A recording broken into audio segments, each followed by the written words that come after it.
We can talk now to Dr. Jim Walsh, a research associate at the Massachusetts Institute of Technology's Security Studies program. Dr. Walsh, thank you so much for joining us on Newsday.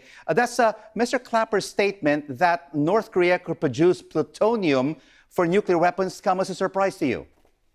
It doesn't. Remember that when North Korea first started its nuclear weapons program, it had a plutonium reactor. And then we had an agreement that sort of shut that reactor down. Subsequent to that, they started enriching uranium, so they had both plutonium and uranium.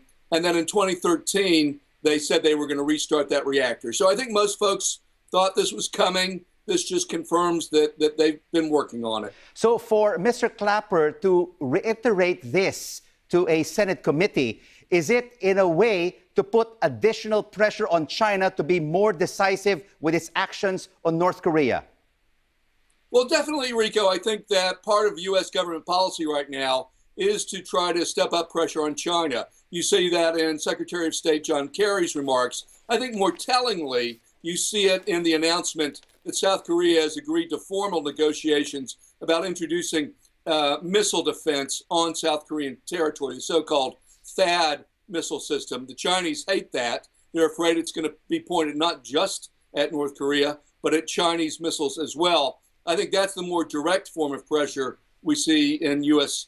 behavior this last week or so. But the Americans and the South Koreans have been talking about this defense missile technology system for the past 18 months. But it seems like Seoul is reluctant to implement it to basically not turn off Beijing. But could this be implemented sooner rather than later? I think it's going to be later rather than sooner. I would flip that over. So I think you're right on the money to say that the South Koreans have been reluctant to go down this path because China is an important economic partner. It's an important regional player for South Korea. And after all, China has, of any nation, if any nation has any influence on North Korea, one would think it would be China. So South Korea is not looking to worsen its relationship with China. But the missile test gives it a reason to send a signal to Beijing, enough is enough. And so I think while there were talks before, this takes it to another level. Now, will this lead to an actual decision followed by a deployment of a weapons technology? You know, that remains to be seen. I'm a little skeptical about that, but it's another way for South Korea and the U.S. to say, China, do something about North Korea.